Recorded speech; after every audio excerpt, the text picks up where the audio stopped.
Hey everyone, welcome to the Right Perspective YouTube channel. So, this video is my first installment of the perspective called Open Theism, and I'm going to be being very careful how I articulate this movement because I know that a lot of us sometimes oversimplify certain beliefs and certain perspectives. And as a result, we can find ourselves misrepresenting the movement that we're describing. And I don't want to do that. So, what I'm going to do is, since I spent a few days studying what open theism is, I'm going to tell you what it is. And then, as time goes by and this particular playlist grows, my open theism playlist, you will find me interacting with their argumentation from scripture. Because what I'm going to do in this video is tell you what open theism is, and as some would say, free will theism, and as others would say, presentism. But we'll get to that. I'm going to tell you what it is in this video, and as time goes by, I'm going to tell you why it's wrong from a biblical perspective. So, first of all, let's begin with what open theism is. So when I describe open theism, I make sure that I say this. This is how I define it. And any open theist who watches this video will agree. And I'm going to tell you why. Open theism is the logical entailment of libertarian free will. What do I mean? Open theism is the proposition that God knows perfectly present knowledge and past knowledge, or God has perfect knowledge of past events and perfect knowledge of present realities or present facts, or the facts of the present, or as some would say, the present. God knows perfectly the past and the present. God knows perfectly the past and the present. That's open theism. You get deeper into it, it is the logical entailment of libertarian free will. Why? Because libertarian free will is the ability to choose freely and free from determinism. And to go even deeper with this, open theists, and I don't want to paint them all with a broad brush because I'm going to be quoting from authors of the movement. But when I describe it, I try to be as fair as I can. So, open theism is the logical entailment of libertarian free will.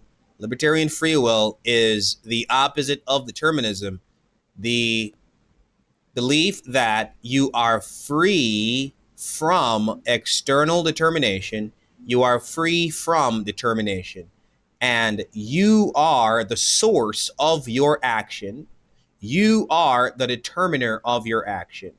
Nothing determines you to do what you do. You determine you to do what you do. You are free from force. You are free from determination. You are the determiner of your actions and your choices.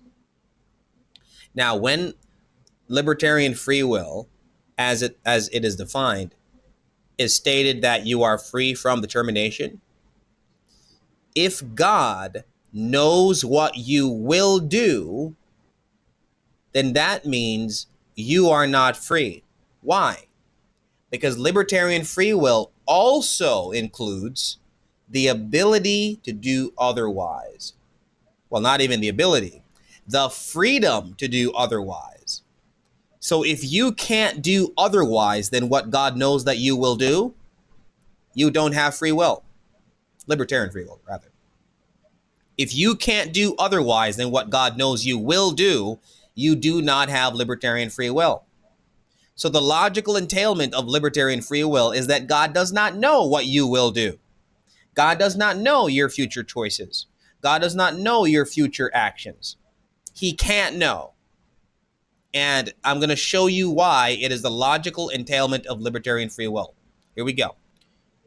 John Sanders, in his book, The God Who Risks, A Theology of Providence, on page 198, writes, though God's knowledge is coextensive with reality in that God knows all that can be known, the future actions of free creatures are not yet reality, and so there is nothing to be known.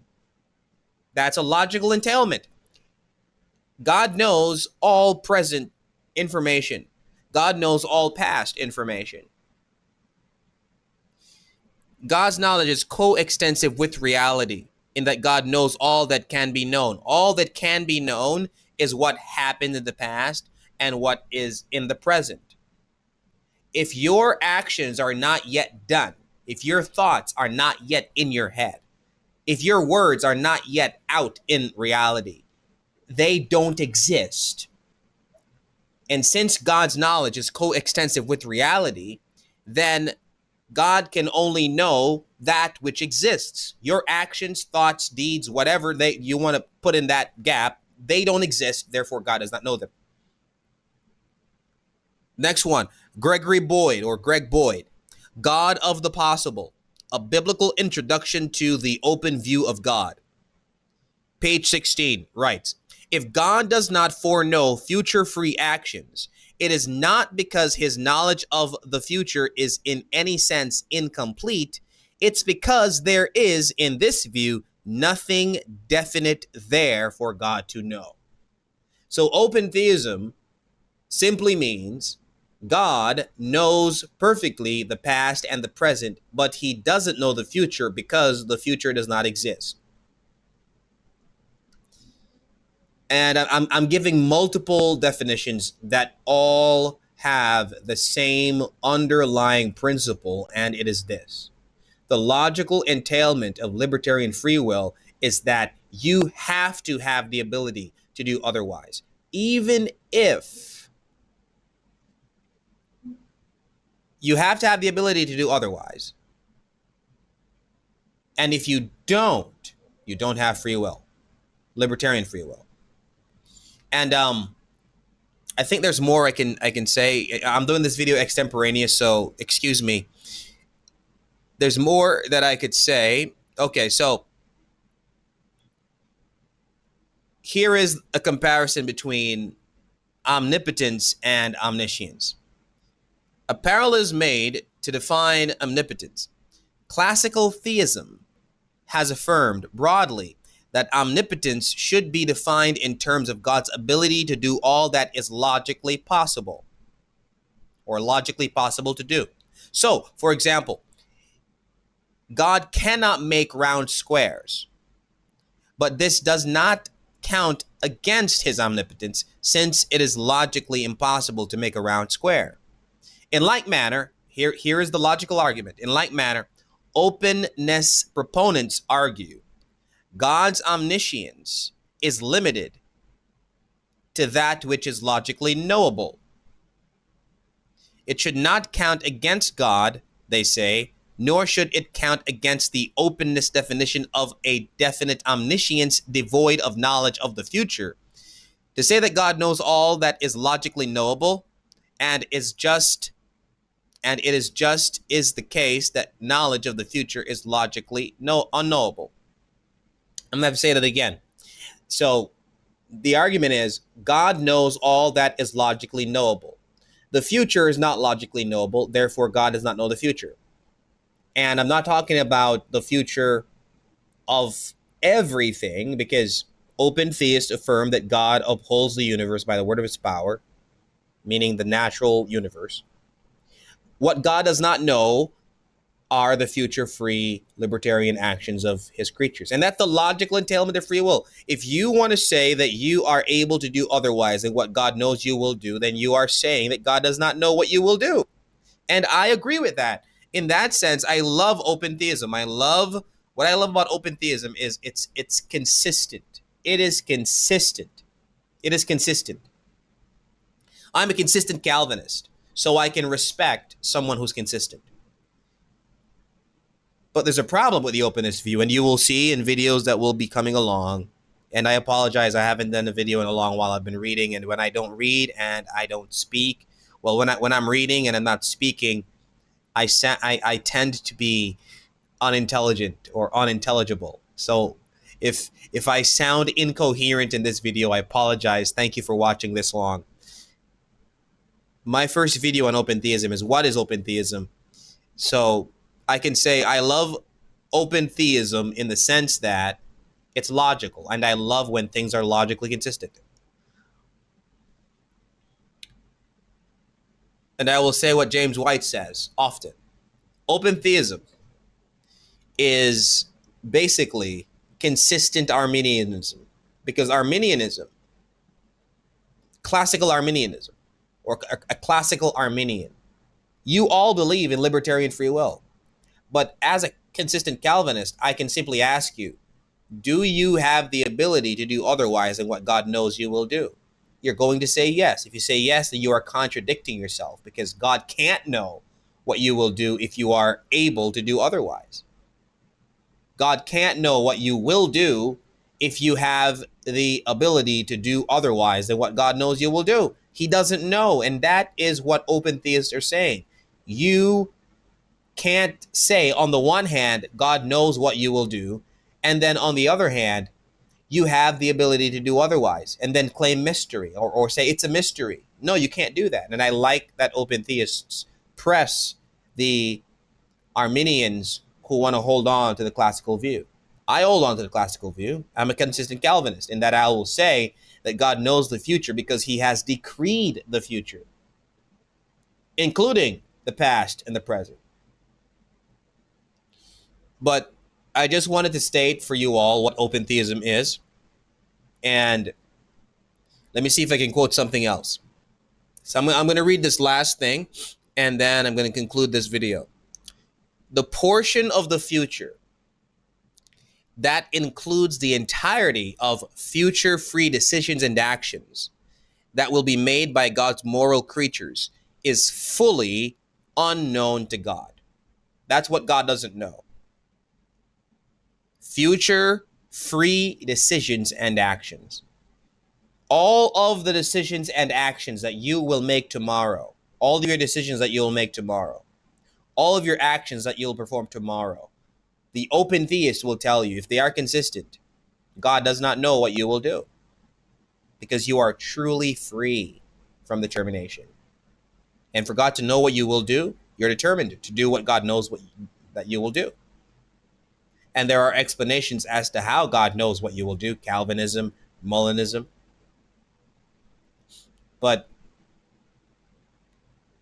Calvinism and Molinism are just two camps of Christians who try their best to stay logically consistent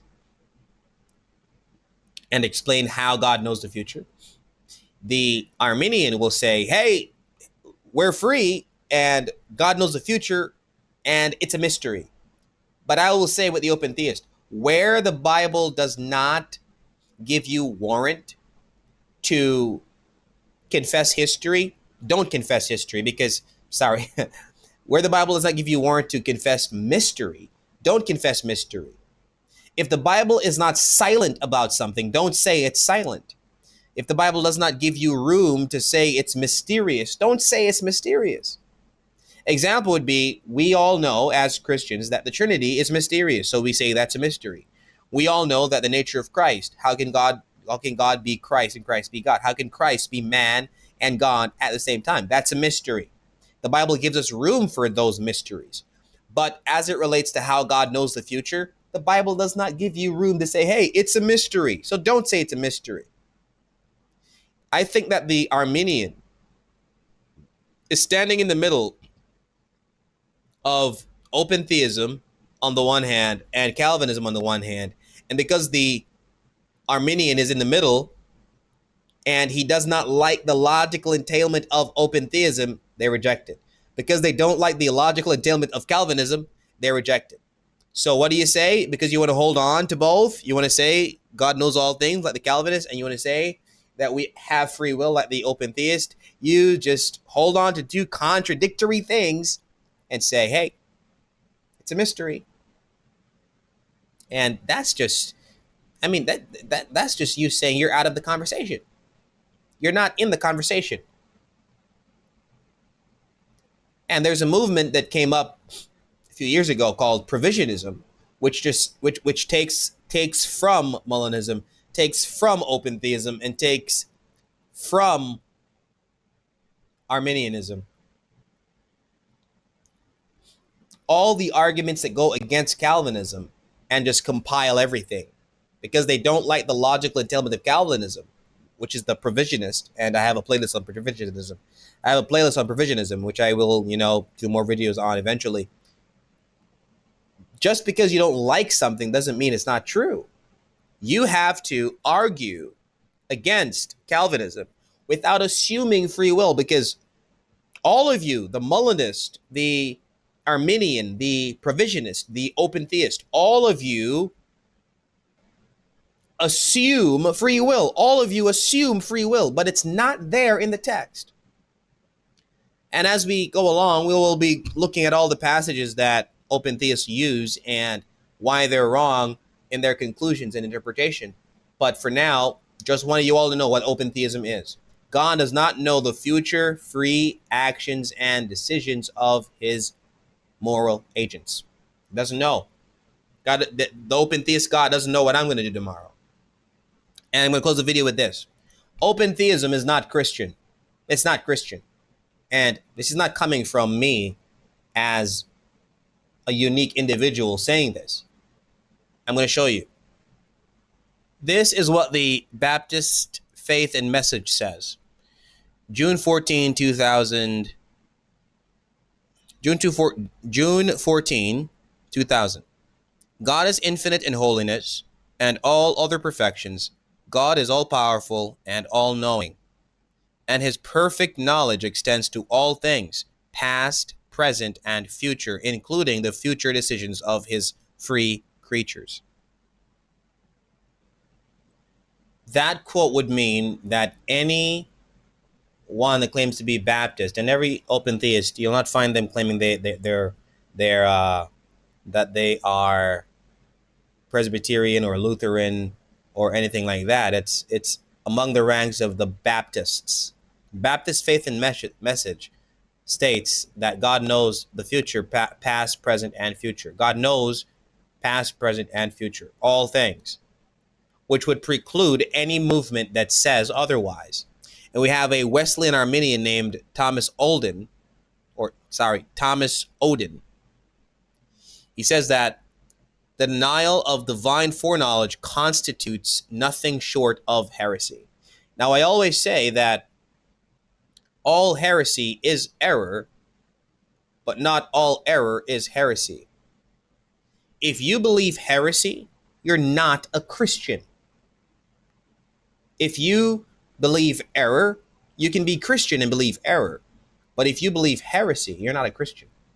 Because believing heresy goes against the tenets of Christianity. And speaking of tenets, I want to break down the tenets of open theism. So just to break it down as it relates to what open theism is, we have 10 tenets. God does not know in advance the future free actions of his moral creatures. That's one. Number 2, God cannot control the future free actions of his moral creatures. Number 3, tragic events occur over which God has no control. Number 4, when such tragedies occur, God should not be blamed because he was not able to prevent them from occurring, and he certainly did not will or cause them to occur. Number 5, when such tragic events occur, God feels the pain of those who endure its suffering. Number 6, God is love, and he may be trusted always to do his best to offer guidance that is intended to serve the well-being of others. Number 7, at times God realizes that the guidance he gave may have inadvertently and unexpectedly led to unwanted hardship and suffering. 8, at times God may repent of his own past actions, realizing that his own choices have not worked out well and may have led to unexpected hardship. Number 9, some suffering is gratuitous and pointless. Some suffering has no positive or redeeming quality to it at all, so that not even God is able to bring any good from it. And number 10, regardless of whether our suffering was gratuitous or whether God may have contributed inadvertently to our suffering, God always stands ready to help rebuild our lives and offers us further grace, strength, direction, and counsel. So, God doesn't know your future free action. This is my first video on open theism, and there will be more videos on this. And what I'm going to be doing is I'm going to be pointing out every time a non-Calvinist view supports open theism without even knowing it. The logical entailment of libertarian free will is open theism. That is it. It's a logical movement. It's a logical movement. But anyways, I think that this is enough. I'm going to end the video here, and I'll see you guys in the next one.